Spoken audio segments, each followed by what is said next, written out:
Hi everybody, we're back from my side of the mountain and we are on chapter 4, which is on page 25, which says, "In which I find many useful plants." The following morning I stood up, stretched, and looked about me. Birds were dripping from the trees, little birds singing and flying and pouring over the limbs. "This must be the warbler migration," I said, and I laughed because there were so many birds. I had never seen so many. My big voice rolled through the woods, and their little voices seemed to rise and answer me. They were eating. 3 or 4 in a maple tree near me were darting along the limbs, pecking and snatching at something delicious on the trees.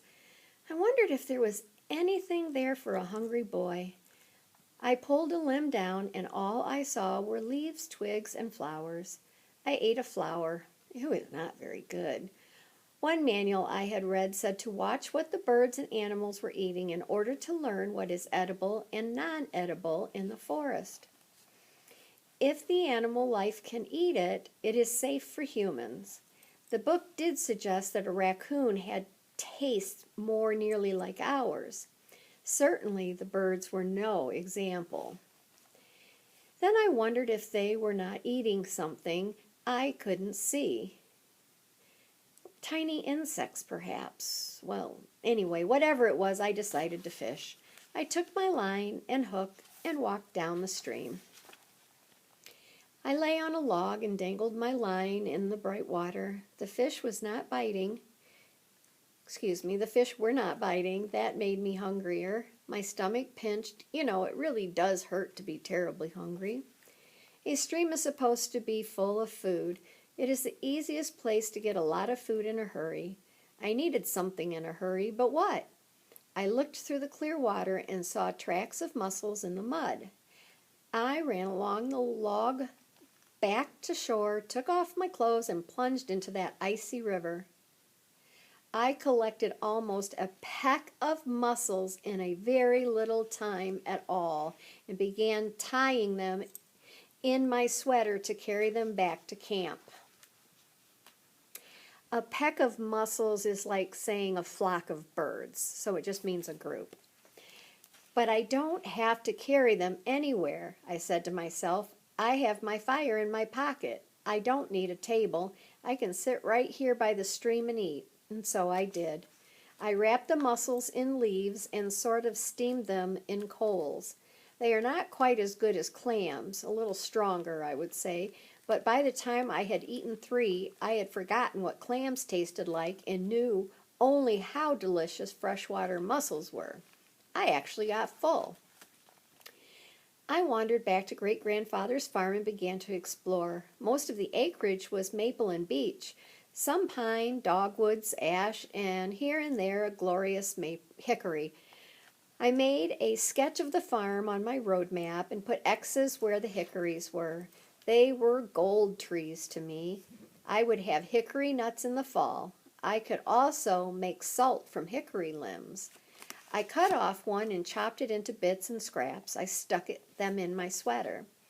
The land was up and down, and I wondered how great-grandfather ever cut it and plowed it.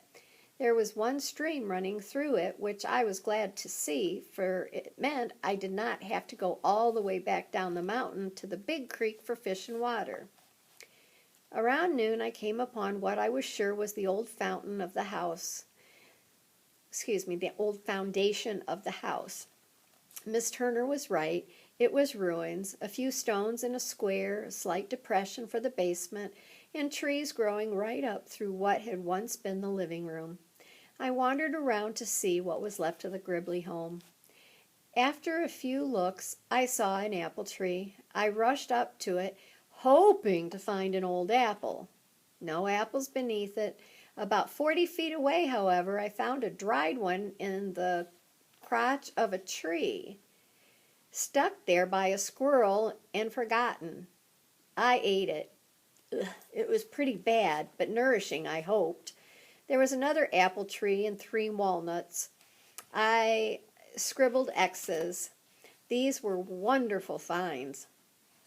I poked around the foundations, hoping to uncover some old iron implements that I could use.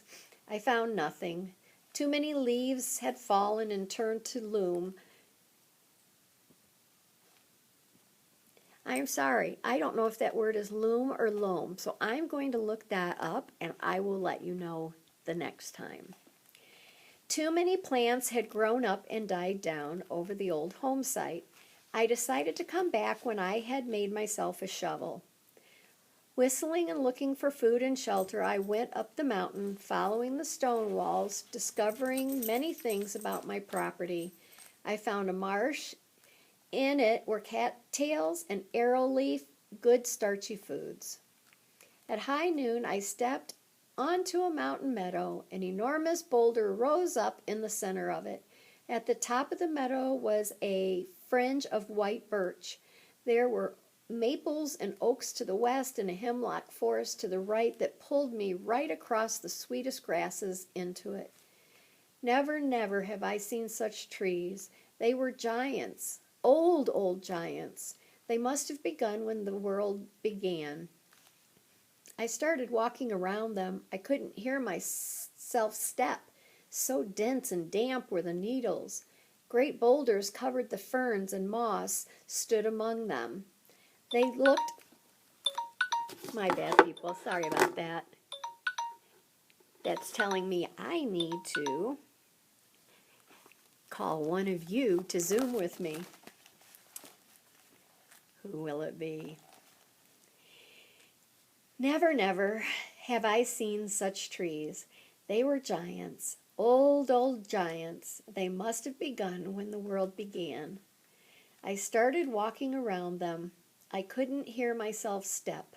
So dense and damp were the needles. Great boulders covered with ferns and moss stood among them. They looked like pebbles beneath those trees, standing before the biggest and the oldest and the most king-like of them all. I suddenly had an idea. I'll see you next chapter.